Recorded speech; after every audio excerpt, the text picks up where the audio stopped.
Y bueno, con esto en mente vamos a Mateo 5, versículo 6 para iniciar nuestro estudio de hoy. Mateo 5, versículo 6. Continuamos con nuestro estudio del Sermón del Monte. Nos encontramos en la primera parte en una sección comúnmente llamada las bienaventuranzas. Esta sección cubre los versículos 3 al 12 de Mateo 5. Y vamos a dar lectura a los versículos 3 al 12 para tener fresco el contexto del versículo 6 que vamos a estudiar en esta mañana. Iniciemos en el versículo 1 con las palabras de introducción. Mateo 5, versículo 1. Viendo la multitud, subió al monte, y sentándose, vinieron a él sus discípulos. Y abriendo su boca, les enseñaba, diciendo: Bienaventurados los pobres en espíritu, porque de ellos es el reino de los cielos. Bienaventurados los que lloran, porque ellos recibirán consolación. Bienaventurados los mansos, porque ellos recibirán la tierra por heredad. Bienaventurados los que tienen hambre y sed de justicia, porque ellos serán saciados.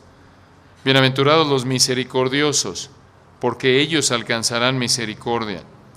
Bienaventurados los de limpio corazón, porque ellos verán a Dios. Bienaventurados los pacificadores, porque ellos serán llamados hijos de Dios. Bienaventurados los que padecen persecución por causa de la justicia, porque de ellos es el reino de los cielos. Bienaventurados sois cuando por mi causa os vituperen y os persigan, y digan toda clase de mal contra vosotros, mintiendo. Gozaos y alegraos, porque vuestro galardón es grande en los cielos, porque así persiguieron a los profetas que fueron antes de vosotros. Esta mañana vamos a enfocarnos en el versículo 6 y vamos a estudiar que la única manera de estar satisfecho es tener hambre y sed de justicia. Ahí en el versículo 6, noten la primera parte de este versículo: Bienaventurados los que tienen hambre y sed de justicia. A primera vista esto puede sonar contradictorio. ¿Cómo es posible que alguien esté satisfecho cuando tiene hambre? De hecho, esa es la idea de la palabra bienaventurado. Ustedes recuerdan, alguien que está satisfecho, que goza de una profunda satisfacción interna, que no es tocada por las circunstancias que le rodean. No es afectada, de hecho, por sus emociones en un sentido, desde un punto de vista. Esta es una profunda satisfacción y es entonces algo contradictorio a primera vista que este versículo diga que están satisfechos los que tienen hambre y sed. ¿Cómo es posible? Si alguien tiene hambre, no está satisfecho con comida. Si alguien tiene sed, no está satisfecho porque necesita tomar algún líquido. Vamos a estudiar este versículo a detalle y para poder entenderlo como el resto de la palabra de Dios y en particular este pasaje, vamos a recordar su contexto. Esto es, cómo encaja el versículo 6 con este pasaje. Observen el versículo 3, ustedes recuerdan, el Señor dice: Bienaventurados los pobres en espíritu, porque de ellos es el reino de los cielos. Esta es la manera en la que entramos al reino. Recuerdan que las bienaventuranzas presentan las actitudes que caracterizan a una persona que entra al reino y estando en el reino, vive en el reino. Hay un aspecto de la vida en el reino que se lleva a cabo aquí y ahora, por así decirlo, aquí mientras estamos en la tierra, y será completado, será de manera total cuando estemos en la presencia del Rey en gloria. Sin embargo, la manera en la que entramos y vivimos en el reino es identificado por estas actitudes que conocemos como las bienaventuranzas. La primera de ellas, entonces, el cimiento, el fundamento, es pobreza espiritual. Recuerden ustedes, una palabra, pobres, que se usaba en griego extrabíblico para describir a un pordiosero. Hay otra palabra en griego que hablaba de una persona pobre. Era pobre, pero podía trabajar. Sin embargo, la palabra griega que se usa aquí para traducir pobres en el versículo 3 de Mateo 5 Habla de una persona tan pobre, en una situación tal, que ni siquiera puede trabajar. Quizás por alguna incapacidad física, quizás por alguna otra limitación, y por lo tanto, debido a que no puede ni siquiera trabajar, lo único que le queda es vivir como un mendigo. Está, en otras palabras, destituido de cualquier tipo de recurso para poder sobrevivir por sí mismo.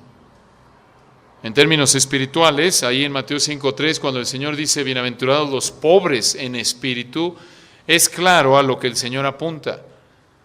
No puedes entrar al reino hasta que reconozcas que estás destituido de algún tipo de mérito, de bondad, de bien que te haga digno a los ojos de Dios y por lo tanto que haga que Dios te extienda la salvación. No puedes, estás destituido. Eso es bancarrota espiritual. Esto es, ves tu estado de cuenta espiritual, por así decirlo, ver cómo están tus números, ves los libros, ver qué es lo que tienes para que Dios te acepte y te das cuenta que estás en ceros. No tienes nada, no eres nada. Eres un pecador, no le puedes ofrecer nada a Dios más que tu pecado. De hecho, lo mejor que le puedes ofrecer, en el mejor de los casos, en la cúspide de la excelencia moralmente hablando humana, son, en términos de Isaías 64:6, trapos de inmundicia. Y recuerden el contexto en el que está hablando el Señor. Está hablándole primordialmente, versículo 1, a los discípulos, pero también hay multitud en el mismo versículo. Y a lo largo del Sermón del Monte, vayan a Mateo 5:20, encontramos realmente un contraste entre la verdadera piedad, la verdadera vida espiritual y la vida espiritual, realmente no espiritual, pero religiosa de los fariseos y escribas. Mateo 5:20, porque os digo que si vuestra justicia no fuere mayor que la de los escribas y fariseos, no entraréis en el reino de los cielos. ¿Cuánta era su justicia? Vayan a Mateo 23, ustedes recuerdan que en este pasaje, y lo veremos más a detalle si Dios quiere en el futuro, en nuestro estudio de Mateo, Mateo 23, el Señor acusa de manera frontal y ciertamente la denuncia más fuerte, más incisiva de la justicia falsa de los escribas y fariseos. Mateo 23, noten, versículo 3. Así que todo lo que os digan que guardéis, guardadlo y hacedlo. ¿Quiénes? Versículo 2. En la cátedra de Moisés se sientan los escribas y fariseos. No todo lo que enseñaban los fariseos estaba mal. Por eso el Señor dice, lo que os diga que guardéis, guardadlo y hacedlo. Mas no hagáis conforme a sus obras, porque dicen y no hacen. Eran hipócritas. Versículo 4. Porque atan cargas pesadas y difíciles de llevar, y las ponen sobre los hombros de los hombres, pero ellos ni con un dedo quieren moverlas. Versículo 5. Antes hacen todas sus obras para ser vistos por los hombres, pues ensanchan sus filacterías y extienden los flecos de sus mantos. Era un despliegue religioso externo. Tenían todo el atuendo religioso externo. Y noten, versículo 7, las salutaciones en las plazas, que los hombres los llamen rabí, rabí. Les encantaban los títulos, les encantaban que los reconocieran como los maestros oficiales de la ley. Eran personas que estaban preocupadas por aspectos externos. Desde el punto de vista humano, eran la élite espiritual de su época. Eran los religiosos, eran el estándar moral en términos humanos, eran la autoridad religiosa. En Mateo 15, allá atrás, Mateo 15, vemos algo del legalismo de los escribas y fariseos. Inventaban leyes, inventaban normas, instrucciones, pero no tenían autoridad divina. Y en Mateo 15, versículo 1, entonces se acercaron a Jesús ciertos escribas y fariseos de Jerusalén, versículo 2, diciendo, ¿por qué tus discípulos quebrantan la tradición de los ancianos? Eso era lo que hacían, mezclaban la verdad con sus tradiciones. Versículo 2, porque no se lavan las manos cuando comen pan. Esto era parte de su tradición. El punto es que esto ilustra lo minucioso que eran los fariseos en su religión externa. Se enfocaban en aspectos diminutos, pequeños. Obvio, mucho. Y gran parte de ello estaba enfocado en cosas externas, tenían una religión hipócrita, vacía, muerta. Gran parte de esto inventado por ellos. En otras ocasiones exaltaban aspectos de la ley que no eran tan importantes como otros, como lo señala el Señor de nuevo en Mateo 23. En Mateo 23, en esa denuncia en contra de ellos, les dice el Señor, escuchen esto, Mateo 23, versículo 23, «Ay de vosotros, escribas y fariseos hipócritas, porque diezmáis la menta y el eneldo y el comino», esto es las especias, «y dejáis lo más importante de la ley, la justicia, la misericordia y la fe». Esto era necesario hacer sin dejar hacer aquello. Esto es, sí tenían que cumplir con la ley, aún en esos detalles, pero el problema es que dejaban de hacer lo más importante, la justicia, la misericordia y la fe. Otra ilustración de este tipo de justicia la vemos en Lucas 18. Ustedes recuerdan el texto cuando el Señor ilustra mediante una parábola la justificación por la fe. Lucas 18, versículo 9. Lucas 18, versículo 9. A unos que confiaban en sí mismos como justos y menospreciaban a los otros, dijo también esta parábola. Obvio, los que confiaban en sí mismos como justos, estos se veían a sí mismos, noten, como ricos espirituales. No había pobreza espiritual en estas personas. Ellos eran la antítesis de Mateo 5.3, el contraste. Cuando el Señor dice en Mateo 5.3, bienaventurados los pobres, los mendigos espirituales, estas personas no reconocían su pecado. Se veían a sí mismos como ricos, se veían a sí mismos, versículo 9, como justos, y versículo 11, lo vemos ilustrado en el fariseo de la parábola, puesto en pie, oraba consigo mismo de esta manera: Dios, te doy gracias, porque no soy como los otros hombres, comparándose con otros. Noten, ladrones, injustos, adúlteros, ni aun como este publicano, externamente moral. Versículo 12, ayuno 2 veces a la semana, cuando recuerden, la ley solo establecía un ayuno anual, y estas personas ayunaban 2 veces a la semana. Doy diezmos de todo lo que gano. Entonces, desde el punto de vista religioso, los fariseos eran la élite espiritual, eran la crema de la nata, la cereza de la crema de la nata religiosa. Pablo mismo, recuerden en Filipenses, vayan por un momento ahí a Filipenses 3. Filipenses 3, antes de venir a Cristo, era una ilustración de este tipo de vida espiritual que es un contraste de pobreza espiritual. Filipenses 3, versículo 4. Pablo dice, aunque yo también tengo de qué confiar en la carne. Si alguno piensa que tiene algo que confiar en la carne, yo más, circuncidado al 8º día. Esto es, Pablo está aquí a punto de abrirnos el saco, por así decirlo, y presentarnos todas sus placas, llevarnos, por así decirlo, a su casa y enseñarnos la pared del honor, la pared de la fama, donde tiene, por así decirlo, sus diplomas, sus reconocimientos. Aquí están, circuncidado al 8º día, todo de acuerdo a la ley, del linaje de Israel, de sangre, no solo no que era un prosélito, no que era racialmente un gentil y se convirtió, sino que de sangre era judío, de la tribu de Benjamín, una tribu prominente, de donde vino, por ejemplo, el primer rey de Israel, Saúl. Hebreo de hebreos, en cuanto a la ley fariseo, que otra vez era lo mejor del judaísmo. En cuanto a celo, perseguidor de la iglesia, ferviente en términos religiosos, recuerden que mataba a cristianos. En cuanto a la justicia que es en la ley, escuchen esto, irreprensible. Esto es, desde el punto de vista externo, no podías ver la vida de Pablo y no encontrar tacha, no encontrar que estuviera pecando en algún área. Era fervientemente religioso, era externamente moral como el fariseo, tenía un celo intenso. Sin embargo, todo esto, de acuerdo a Isaías 64:6, noten, lo mejor del ser humano en términos religiosos, que aquí lo tenemos en la palabra de Dios ilustrado con los escribas y fariseos, a los ojos de Dios, Isaías 64:6, no es más que trapos de inmundicia. Isaías 64:6, recuerda, nos dice, todas nuestras justicias son como ¿qué? como trapos de inmundicia. En el hebreo, recuerden, es una expresión muy fuerte. Son prendas de ropa manchadas por el ciclo menstrual de una mujer, es la idea. Detestable a los ojos de Dios, es la idea.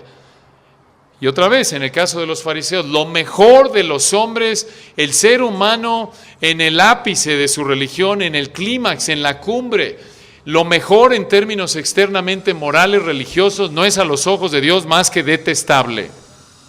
Sin embargo, no todos reconocen esta realidad y por eso no todos van a la gloria. Muchos, y sin duda alguna la mayoría, de acuerdo a Mateo 7, 13 y 14, muchos van por el camino espacioso y pocos entran por la puerta angosta. Muchos piensan que no son tan malos, no ven su pobreza espiritual. Sin embargo, noten el contraste aquí en Filipenses 3, después de que en los versículos 4 al 6, Pablo habla de su excelencia religiosa, externamente hablando, moralmente hablando, antes de venir a Cristo. Noten cómo este hombre reconoció por la obra de Dios en su vida su pobreza espiritual, versículo 7, pero cuantas cosas eran para mí ganancia, una pausa ahí, eran, pasado. Se jactaba Pablo de las cosas que acaba de mencionar, entre otras, todas esas cosas por las que, por así decirlo, me paraba el cuello, me enorgullecía, las veía como útiles, versículo 7, las he estimado como pérdida por amor de Cristo.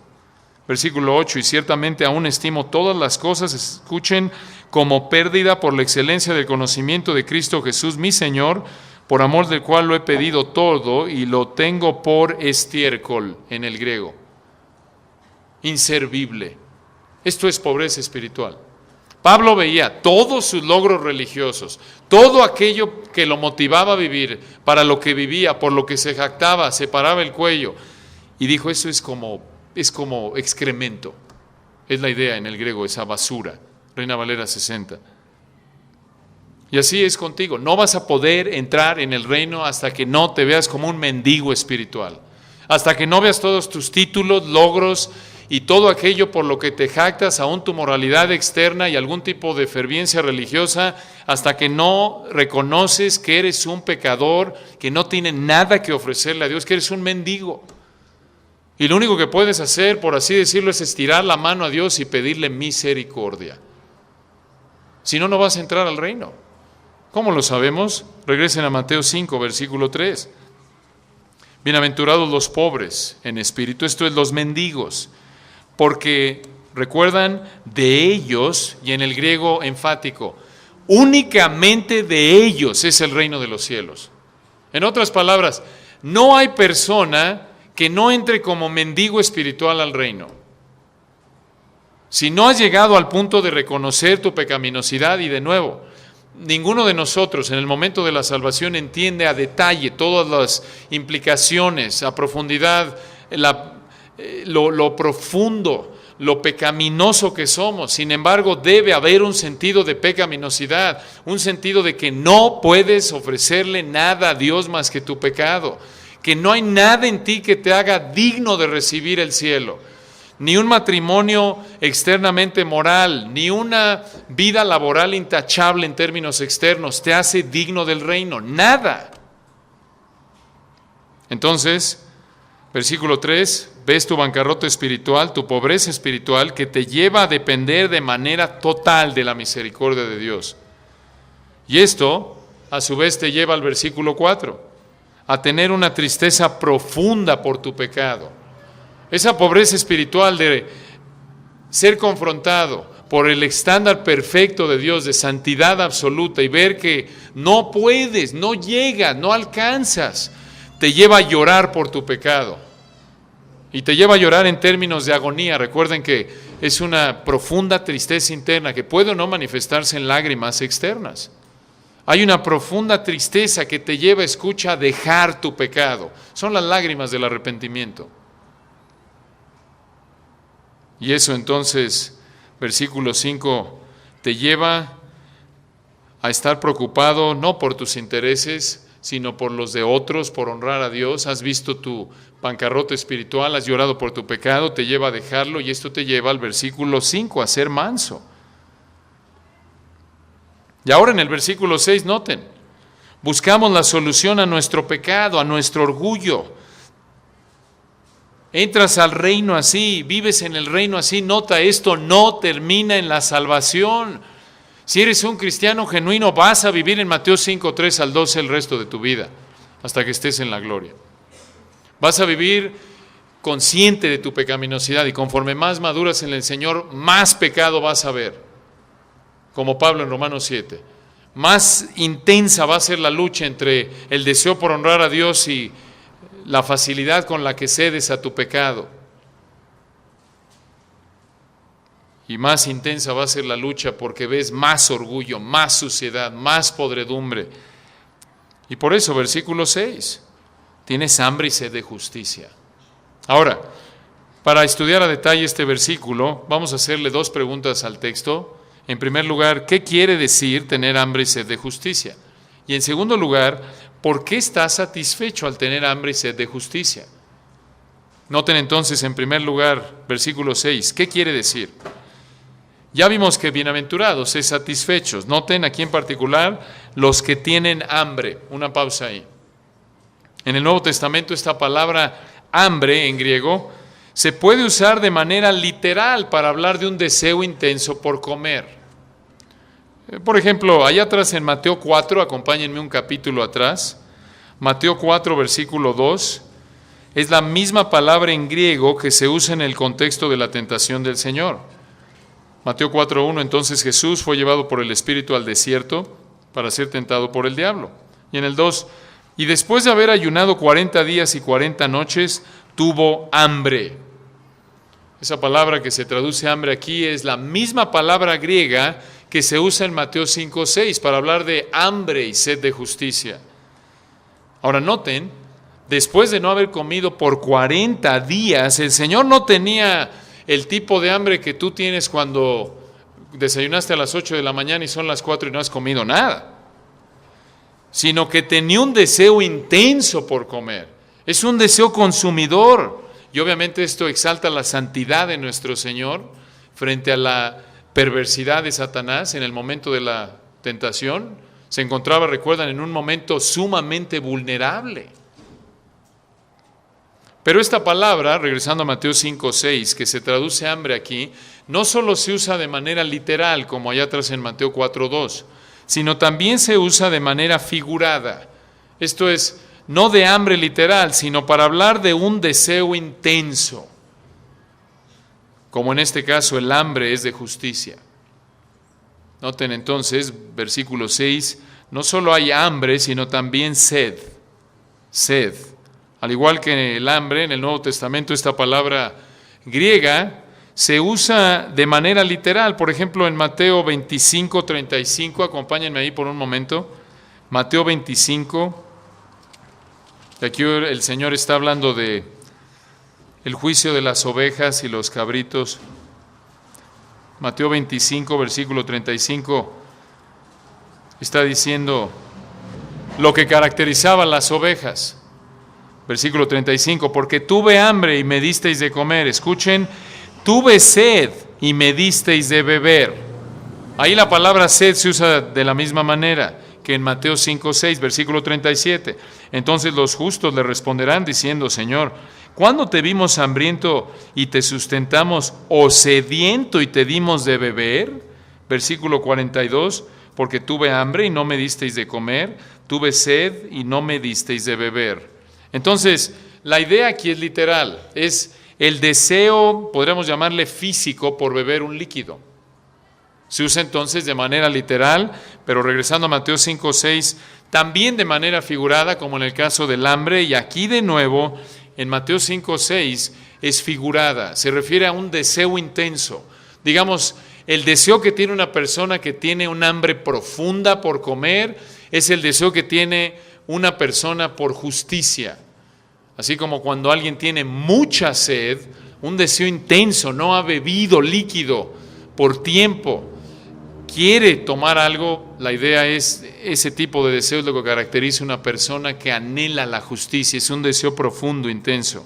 Ahora, noten de nuevo, muy importante entender esto, no es el hambre que tienes cuando se te hizo tarde y no has comido. No es que se te olvidó desayunar, te comiste un tamal y te pudiste haber comido 2. O en lugar de haber comido, algunos de ustedes esperan comer unos 10 tacos en la taquiza de que vamos a tener dentro de 1 hora más o menos, y quizás te vas a poder comer 5 nada más y te quedas con hambre. No es ese tipo de hambre. La idea es, escucha, es una persona que tiene tanta hambre y tanta sed que no puede dejar de pensar más que en eso. No puede dejar de pensar en eso. Está muriéndose, no literalmente, pero tiene un deseo profundo por comer y por tomar un líquido. Noten, no es un deseo pasajero, sino es el deseo que consume al hambriento y al sediento hasta que coma y bebe para satisfacer su hambre y su sed. Es hambre y sed intensas que ahogan a la persona, que no la dejan sino hasta que coma y beba algo. No son por algún deseo de alimento y bebida literal, físico, sino, noten, versículo 6, es un hambre y sed de justicia. De justicia. ¿Qué quiere decir esto? Bueno, hay algunos comentaristas que dicen que esta justicia se refiere a justicia social y civil. Esto es, dicen, mira, esto se refiere a que si tienes hambre y sed de justicia, tienes un deseo intenso porque si alguien viola la ley debe ser castigado y el que no viola la ley debe ser absuelto. Si tienes hambre y sed de justicia, dicen algunos comentaristas, no vas a tolerar la impunidad. Sin embargo, esta es una interpretación errónea. Y lo sabemos porque en el contexto esta interpretación no encaja, porque observen versículo 3. Bienaventurados los pobres en espíritu. Versículo 4, los que lloran. Versículo 5, los mansos. 6, tienen hambre y sed de justicia. 7, son misericordiosos. 8, limpio corazón. 9, son pacificadores. 10 al 12, están dispuestos a sufrir por obedecer al Señor. Esto es, mucha atención, las bienaventuranzas son actitudes. Son actitudes que muestran cómo es que una persona llega a Cristo y vive como cristiano. No son algún tipo de conducta social, son actitudes espirituales, escucha, que tienen que ver con la persona interior. Entonces, ciertamente afectan nuestra conducta externa, pero noten que son actitudes espirituales, internas. Justicia aquí, por cierto, no se refiere de nuevo a que se aplique la ley civil, sino que aquí se refiere a estar en una posición recta delante de Dios. Se refiere aquí a que nuestra vida está al nivel del estándar de santidad que Dios establece. Si Dios dice perfecto, perfecto. Santo como yo soy santo, igual de santo. Ahora, vamos a explicar esto a detalle.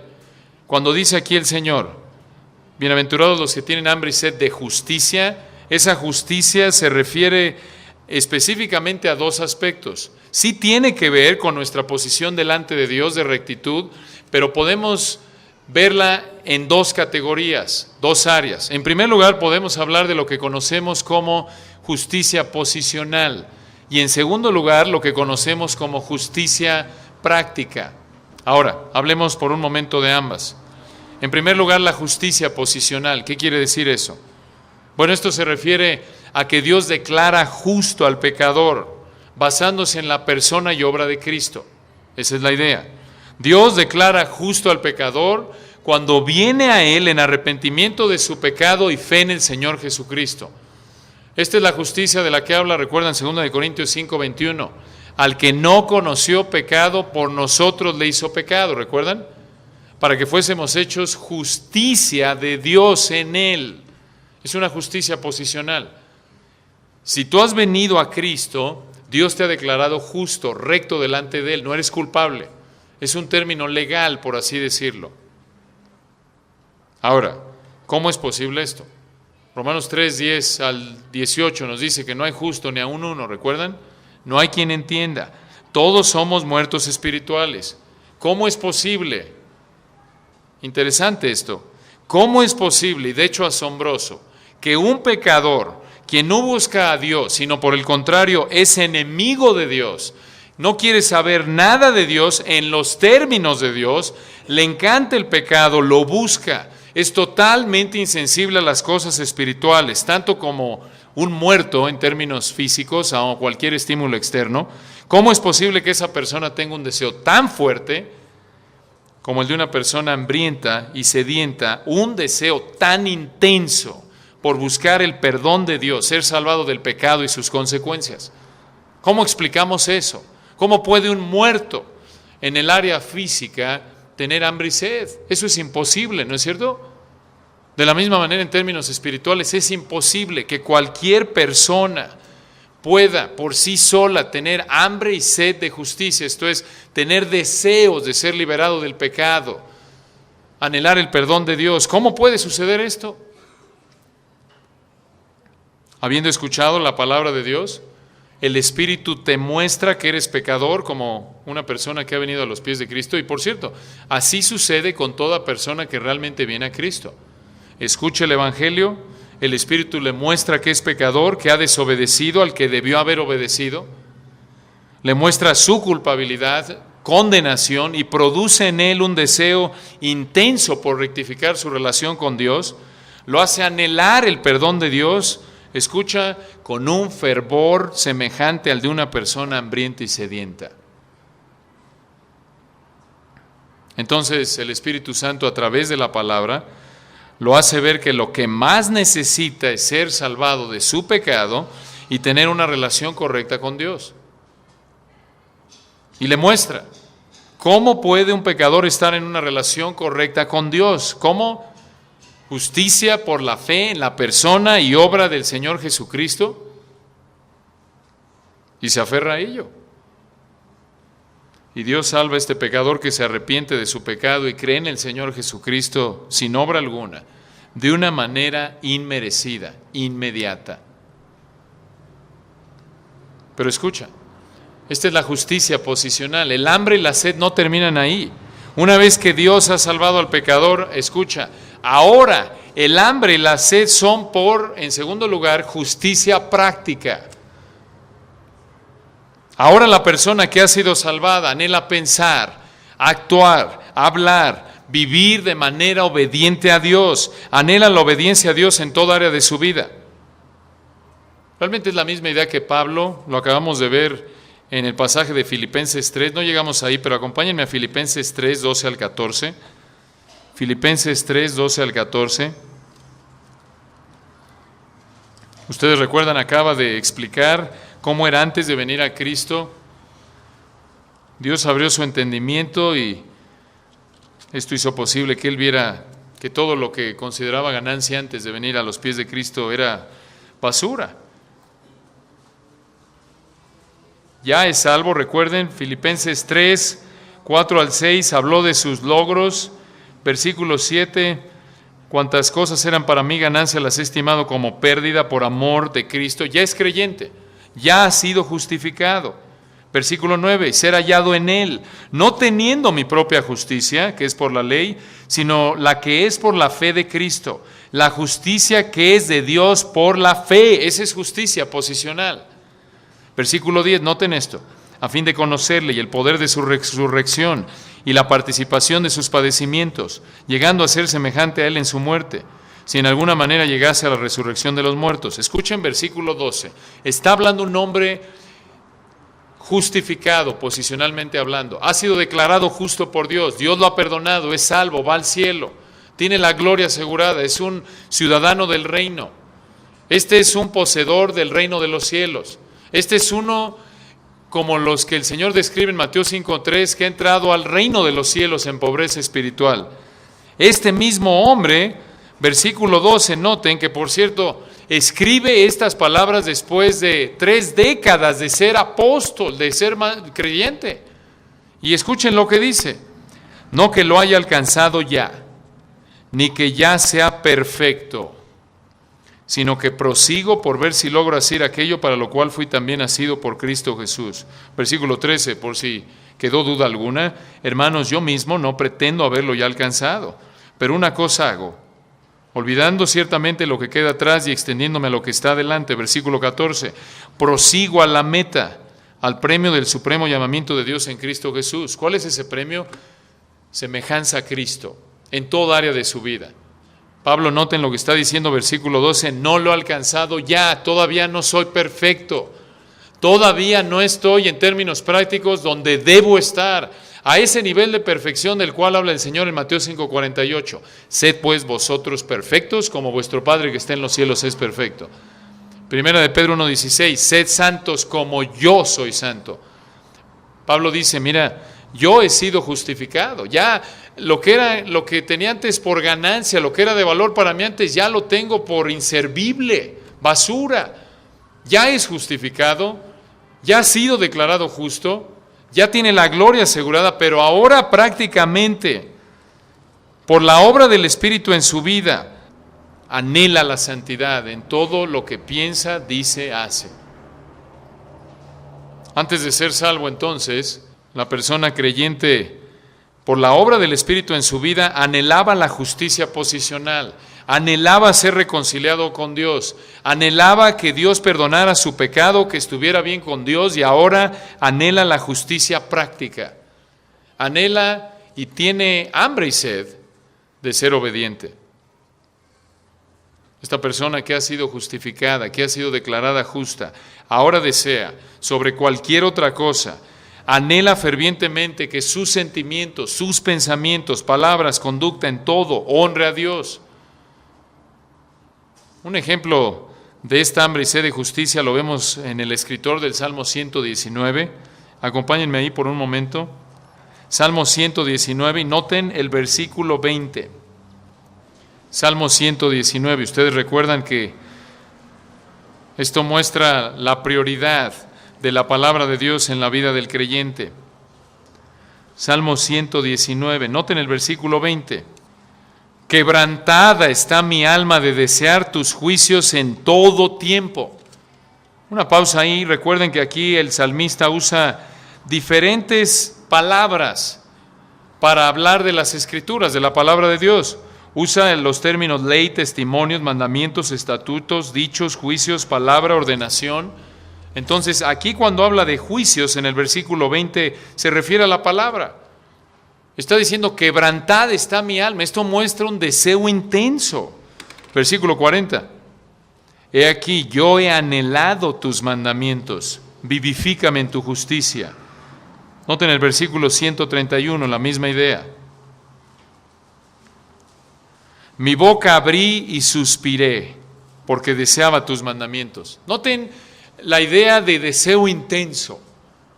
Suspiró, no dijo una palabra, anhelaba la palabra de Dios. Entonces, esta persona, el creyente genuino, no se conforma con la gloriosa realidad que por la justicia y obra perfectas de Cristo en la cruz ya va al cielo, ya ha sido justificado, ya ha sido perdonado. Ahora anhela la santidad. Por eso es ridículo cuando alguien dice, bueno, ya me perdonó el Señor y puedo pecar y puedo vivir como yo quiera porque es por fe únicamente, ¿no es cierto? En Cristo únicamente, es por gracia. Eso muestra una persona que no conoce a Cristo, que todavía ama el pecado, que el amor por el pecado, por así decirlo, no ha sido roto aún por el poder de Cristo. No ha nacido de nuevo. Este es una persona cristiana. Noten, por cierto, que este mismo individuo del Salmo 119 es el mismo que dijo allá atrás en el versículo 1, bienaventurados los perfectos de camino, los que andan en la ley de Jehová. Alguien dice, oye, pero este debe ser perfecto, mira nada más. Versículo 2, bienaventurados los que guardan sus testimonios y con todo el corazón le buscan, pues no hacen iniquidad los que andan en sus caminos. Esto me huele a perfección, dirá alguien. Sin embargo, no, él lucha con el pecado. Allá adelante, versículo 11. En mi corazón he guardado tus dichos, ¿para qué? Para no pecar contra ti. ¿Para qué vas a guardar la palabra de Dios en tu vida? Para no pecar contra ti. Si fuera perfecto y no luchara con el pecado, el escritor del Salmo no tendría que guardar la palabra de Dios en su vida. ¿Para qué? Si ya es perfecto, ya la conoce de manera perfecta, ya no tiene necesidad de alejarse del pecado porque vive apartado del pecado continuamente. Sin embargo, noten, aquí está una ilustración. Posicionalmente justificado, perdonado, pero al mismo tiempo, en términos prácticos, no hemos sido liberados de la presencia del pecado. A pesar de que tú como cristiano genuino has sido salvado, ves que hay deseos y tendencias pecaminosas en tu vida. Ves que todavía tienes deseos hacia lo malo y anhelas destruirlos, los odias. Como verdadero cristiano, entonces tú aborreces el pecado, escucha, a tal grado que quieres deshacerte de la más sutil inclinación hacia el mal, de todo deseo inclinado al pecado. Otra vez, Salmo 119, noten, ahí mismo versículo 11, ya lo vimos. En mi corazón he guardado tus dichos para no pecar contra ti, versículo 36. Inclina mi corazón a tus testimonios y no a la avaricia. ¿Por qué menciona la avaricia ahí? Bueno, la implicación obvia, aparentemente, es que si el Señor no inclina su corazón, si el Señor no le ayuda, no lo fortalece, está reconociendo su pecaminosidad, la tendencia humana pecaminosa natural de ser avaros. Quiere alejarse del pecado, anhela la santidad. Noten, son dos caras de la moneda. Ya vimos la primera en los versículos 20, 40, 131. Anhela la palabra, anhela estudiar, anhela conocer a Dios, anhela honrar a Dios. Y de la mano con esto, noten, es genuino. Anhela apartarse del pecado, de la impiedad, de todo aquello que deshonra a Dios. Versículo 36, noten. Salmo 119, 36. Inclina mi corazón a tus testimonios y no a la avaricia. Aparta mis ojos, escuchen esto, que no vean la vanidad. Avívame en tu camino. ¿Por qué? Es la misma idea, la misma actitud, el mismo anhelo del creyente, como lo refleja el Señor en la oración de los discípulos, o lo que conocemos como el Padre Nuestro. No nos metas ¿en qué? En tentación. ¿Por qué? No porque Dios dice, si no me pides eso te meto a tentación. No, Dios no puede ser tentado por el mal, ni Él tienta a nadie, sino porque este es el clamor de una persona que realmente conoce a Dios, que reconoce sus tendencias, su inclinación, su propensidad hacia el pecado y está clamando a Dios porque lo guarde. Es la misma idea del salmista aquí. Versículo 113 de nuevo, noten, y varias veces, esto otra vez refleja la conciencia profunda que tenía el salmista de esa pobreza espiritual, de sus tendencias pecaminosas, y en el versículo 113 dice: aborrezco a los hombres hipócritas, mas amo tu ley. Alguien dice, oye, pero creo que necesita consejería porque tiene odio en su corazón, está amargado. No, la idea aquí, si aborrece a esos hombres, esto refleja su odio hacia el pecado, su odio a ellos como pecadores ciertamente, porque eso refleja una santidad genuina. Así como Dios odia no solo al pecado, sino también odia al pecador, como el Salmo 7:11 lo dice. Dios está airado contra el impío todos los días. Pero dentro de ese odio perfecto hacia el pecado, también hay misericordia por parte de Dios y por eso no quiere la muerte del impío. Ezequiel 18. Y esta es la idea de este hombre también. Está preocupado por la gloria de Dios, aquello que exalta a Dios, y lo que exalta a Dios es justicia perfecta. Y la justicia perfecta castiga al pecador y perdona al inocente. Entonces, aborrece a los hombres hipócritas. La idea aquí entonces es ese odio hacia el pecado. Versículo 128, noten de nuevo. Misma idea. Por eso estimé rectos todos tus mandamientos sobre todas las cosas. Y escuchen esto. Y aborrecí todo camino de mentira. Versículo 163. Allá adelante, 163. La mentira aborrezco y abomino, tu ley amo. Nota, quiere deshacerse de la expresión aún más sutil, la más mínima expresión de impiedad en su vida. Y de nuevo, esto no está diciendo que es perfecto, lo acabamos de ver. Tiene que guardar la palabra de Dios en su mente, tiene que clamar a Dios para que lo guarde de la vanidad, de la avaricia, porque Él reconoce esas tendencias en su vida, pero también anhela ser liberado de manera total de ellas. Entonces, esta persona tiene un hambre, una sed intensas por conformar todo deseo, todo pensamiento, palabra y acción a la palabra de Dios. Por cierto, esto caracteriza a todo creyente. Esto no es solo para los pastores, misioneros, los mártires de todos los tiempos, no es solo los cristianos entregados, no. Esto es cristianos. ¿Cómo sabemos? Regresen al contexto de Mateo 5:3. Regresen al pasaje. Otra vez, ya lo vimos varias veces. Bienaventurados los pobres en espíritu, porque ¿qué? De ellos, y solo de ellos es el reino de los cielos. Nadie entra al reino a menos de que sea pobre en espíritu, versículo 3, 4, llore, 5, sea manso, 6, y todas las bienaventuranzas.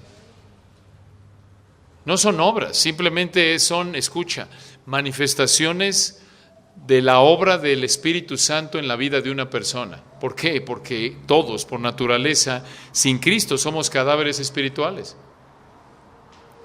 Entonces, nota, esto es para todo cristiano. Versículo 3, pobres en espíritu, porque de ellos, y solo de ellos es el reino de los cielos. Solo estas personas entran al reino. No es que, bueno, entran algunos, los de categoría 2 y 3 ahí, los de categoría 1 son los que tienen hambre y sed de justicia. Los otros son los que van cojeando, pero entran. Ahí son los tibiezones. Los tibios, los apáticos, los indiferentes. Bueno, repitieron una oración y sí son externamente morales, religiosos como los fariseos, se portan bien, pero realmente no tienen tanta hambre como dice este versículo. Pero son cristianos. No. Un verdadero cristiano anhela ser santo, anhela ser obediente.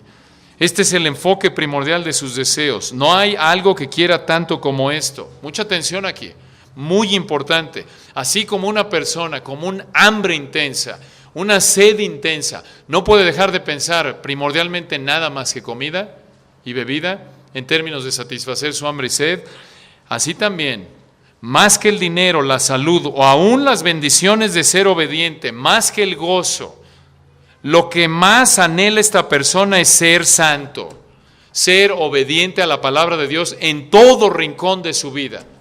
No hay, por así decirlo, esqueletos en el closet, no hay nada que retenga, no hay nada que guarde, no hay nada, bueno, sí tengo hambre aquí, pero aquí estoy satisfecho, Dios no me toques este pecado, este pecadillo me pertenece, así estoy bien.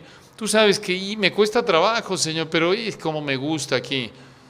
No puedo, yo sé, Señor, pero si soy honesto en mi empresa, tú sabes, Señor, ¿cómo le voy a hacer? Si dejo de evadir al fisco, si dejo de hacer esto o aquello, o si dejo de engañar a mi esposa, o si dejo de usar mis mentirillas blancas, y si dejo... No, esta es una persona que anhela conformarse a la palabra de Dios. Spurgeon, de nuevo, resume bien lo que quiere decir tener hambre y sed de justicia, y cito: hambre y sed de justicia son siempre el producto del Espíritu Santo. No es natural para el hombre amar lo bueno y lo santo. Ama lo que está mal, ama la transgresión o la omisión, pero no busca la rectitud estricta delante de Dios. Pero cuando un hombre tiene hambre de ser genuino, hambre de ser sobrio, hambre de ser puro, hambre de ser santo, su hambre es un regalo del cielo. Muchos rechazan al Señor Jesucristo, quien es el pan del cielo. No se puede decir que un hombre tiene hambre si no quiere comer. Cuando tu hijo se sienta en la mesa y dice que no quiere cenar, evidentemente no tiene hambre. Los que hacen a un lado a Cristo y no quieren su expiación y santificación, no tienen hambre de justicia. Muchos critican las cosas pequeñas del Evangelio, los asuntos insignificantes como la voz del predicador y el tono y la apariencia. Pero cuando un hombre se sienta a cenar, continúa Spurgeon, y empieza a darse cuenta de que uno de los platos está roto a la orilla y una de las rosas en el centro tiene un insecto adentro y de que el salero está a 1 centímetro del lugar de donde debe estar, ese hombre no tiene hambre.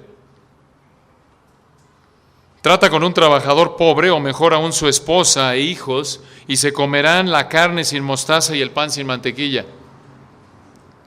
Te garantizo que el hombre hambriento comerá con grasa y sin grasa.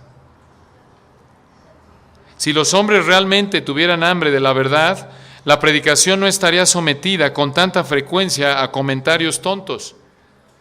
Dame un cuchillo y una oportunidad, dice el hombre que tiene hambre. Dame el evangelio, dice el que busca con ferviencia, y no me importa en absoluto la elocuencia. Fin de la cita. ¿Entendemos el punto? Cuando realmente tienes hambre por la palabra, escucha, muchas cosas que realmente son insignificantes, las ves con la perspectiva que debes verla. Son insignificantes. Ahora, ¿por qué estás satisfecho al tener hambre y sed de justicia? Regresen a Mateo 5:6. Noten la última frase del versículo 6. Porque ellos serán saciados. La idea ahí es ser llenados o satisfechos. Y obvio, esto se oye contradictorio, ¿no es cierto? Ya estamos hablando de lo que es hambre y sed. Inicialmente, por la obra del Espíritu de Dios, todo esto, tienes un deseo profundo porque Dios te perdone cuando no eres salvo, y ya siendo salvo, ahora tienes un deseo profundo de ser obediente. Sin embargo, no eres obediente de manera perfecta y no lo serás hasta que estés en la gloria. Entonces, ¿cómo es posible que estés satisfecho? Bueno, una vez que Dios te salva y te dé el poder de resistir el pecado por el Espíritu Santo que estás en ti, escucha, estás satisfecho. Hay un sentido en el que estás satisfecho, pero no es el final. Como ya lo vimos, esta es justificación posicional. Ahora, como cristiano, el Espíritu de Dios te hace desear, te capacita para obedecer. Y ese deseo de obedecer a Dios es la otra faceta de tener hambre y sed de justicia, como ya lo mencionamos. Ahora nota, esto es algo continuo.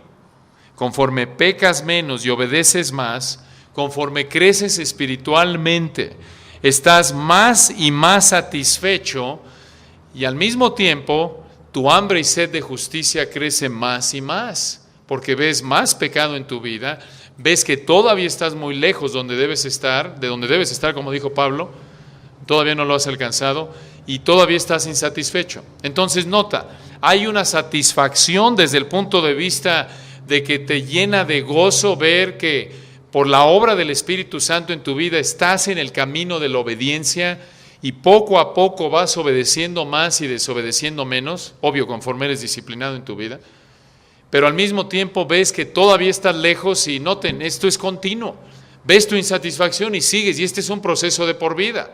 Alguien dice, oye, pues qué desaliento, ¿cuándo voy a acabar? No, esto no debe desanimarte, al contrario. Este gozo que disfrutas por ver que Dios está obrando en tu vida te motiva a seguir adelante. La obra de salvación de Dios a favor tuyo te motiva a expresar tu gratitud en obediencia y a seguir adelante, a proseguir a la meta, como dijo Pablo. Entonces, conforme anhelas que tus deseos, tus pensamientos, tus acciones se conformen de manera total a los del Señor Jesucristo, conforme anhelas más y más ser como Cristo, estás más y más satisfecho, pero también tienes más hambre y más sed de ser como Él. Esta es la vida del cristiano.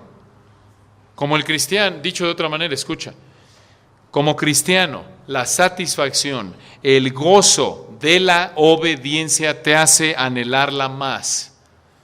Y de nuevo, no porque es tu prioridad el gozo, sino que buscas ser obediente y conforme disfrutas de la delicia de caminar con Dios, disfrutas del gozo que es el resultado de conocer más a Dios a través de su palabra, de estar en comunión con Dios a través de su palabra y de la bendición de caminar en obediencia. Quieres más, ves más de tu pecado, tu lucha contra el pecado te mantiene hambriento y sediento por ser liberado de él en todas sus manifestaciones. Este es un proceso de por vida. Ahora vayan ahí, es interesante notar algo aquí en el Sermón del Monte. Observen, aquí en Mateo, capítulo 5, versículo 6 nos dice, bienaventurados los que tienen hambre y sed de justicia. Allá adelante en Mateo 6, versículo 12, noten lo que dice el Señor en la oración de los discípulos. Mateo 6, 12. Perdónanos nuestras deudas, como también nosotros perdonamos a nuestros deudores. Una pausa ahí. Recuerden, le está hablando a la misma audiencia. Los discípulos de Mateo 5, 1 y 2 entran al reino en pobreza espiritual, 5, 3, llorando, 4, mansos, 5, 6, hambre y sed de justicia, y Mateo 6, 12 les dice, perdónanos nuestras deudas. ¿Esto es perdona nuestro pecado? ¿Qué es esto? ¿Hay una contradicción? No. Los que tienen hambre y sed de justicia pecan. No son perfectos aún y por eso necesitan pedirle perdón a Dios. Todavía, otra vez, hay tendencias en su vida hacia el pecado y por eso noten en Mateo 6, versículo 13, el siguiente versículo, no nos metas en tentación, mas líbranos del mal. Los mismos que tienen hambre y sed de justicia, el Señor les dice, aquí está un patrón, lineamientos para que oren. Sí, son los mismos. Pero Señor, ¿qué no tener hambre y sed de justicia quiere decir que ya soy perfecto y que no peco? Por supuesto que no. Aquí está. Todavía pecas, todavía hay esa tendencia en ti. Le pides al Señor que te guarde de caer en pecado y cuando pecas le pides perdón. Y sigues adelante. Ahora, con esto concluimos. ¿Cómo cultivamos esta virtud en nuestra vida? Ciertamente es la obra del Espíritu de Dios en nuestra vida, pero ¿cómo lo hacemos? Primera de Pedro 2, 1 y 2 nos dan la respuesta. Primera de Pedro 2, 1 y 2, y con esto llegamos al término de nuestro estudio por hoy. Ustedes recuerdan allí en el 23, Pedro dice, Primera de Pedro 1, 23, siendo renacido no de simiente corruptible, sino de incorruptible, por la palabra de Dios que vive y permanece para siempre. El medio que el Espíritu Santo usa para producir vida espiritual en ti es su palabra. Versículo 25, al final, esta es la palabra que por el Evangelio os ha sido anunciada. La verdad del Evangelio es lo que el Señor usa para salvarte. Y esa misma palabra, por cierto, noten al final del 25, esta es la palabra que por el Evangelio os ha sido anunciada. El Evangelio, versículo 25, es la palabra del Señor. Versículo 23 es la simiente incorruptible, es viva. Ahora noten esto, la misma palabra que Dios usa para hacerte nacer de nuevo es la misma palabra que Dios usa para hacerte crecer en tu nueva vida. Esto es lo que vemos en 1 de Pedro 2, 1 y 2, noten. Desechando pues toda malicia, todo engaño, hipocresía, envidias y todas las detracciones. Desead, versículo 2, como niños recién nacidos, la leche espiritual no adulterada, para que por ella crezcáis para salvación. Noten, la analogía es simple. Desecha el pecado, versículo 1, y versículo 2, desea la palabra.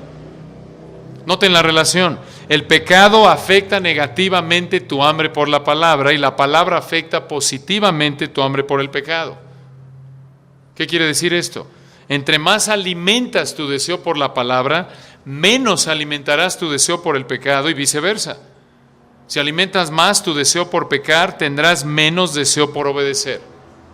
Es la idea. Versículo 1, haz a un lado el pecado en tu vida. Y versículo 2, desea la palabra como un bebé. Recuerden, un bebé, un recién nacido, es la idea aquí. No piense en nada más que en qué. En comer. No le importa qué mameluco le pongan o qué tipo de leche le des, qué biberón uses o cómo es su cuna o cómo, si tiene rosa o azul o verde o amarillo. No le importa. ¿No es cierto? Lo único que le importa es comer. Eso es lo que consume su vida. Entonces, ¿cómo cultivas este deseo por la santidad? Evita el pecado y cualquier cosa que minimice tu deseo de santidad. Evita el pecado y cualquier cosa que minimice tu deseo por la santidad. Y es importante señalar algo aquí. Hay actividades, por ejemplo, que aunque no son pecaminosas en sí mismas, pueden afectar tu hambre y sed de justicia. Por ejemplo, y hablando en términos prácticos, quizás un deporte que te encanta, que disfrutas ver por la tele o practicar de manera constante, no está mal en sí mismo, continuamente, pero escucha, si continuamente por ver un partido, por estar en una competencia implica que frecuentemente, como la norma de tu vida, estás perdiendo oportunidades para exponerte a la palabra, eso va a afectar tu deseo por la palabra. Y con frecuencia estas son las áreas más difíciles de identificar en nuestra vida, ¿verdad? Y más bien de reconocer, de soltar. Porque otra vez, no estamos diciendo que es pecaminosa la actividad en sí misma, pero quizás por no disciplinarte te está costando tiempo en la palabra. Porque entre menos te expongas a la palabra y todo lo que alimente ese deseo por ser santo, menos tendrás deseo por todo lo que tenga que ver con Dios. Entonces, por un lado, evita el pecado y cualquier cosa que quite tu deseo. Y en segundo lugar, exponte a la palabra y todo lo que apunta a la santidad. Noten, son dos caras, por así decirlo, dos extremos o dos contrastes. Por un lado, evitas el pecado y cualquier cosa que minimice tu deseo por la santidad. Y por otro lado, te expones a la palabra y todo lo que apunte a la santidad.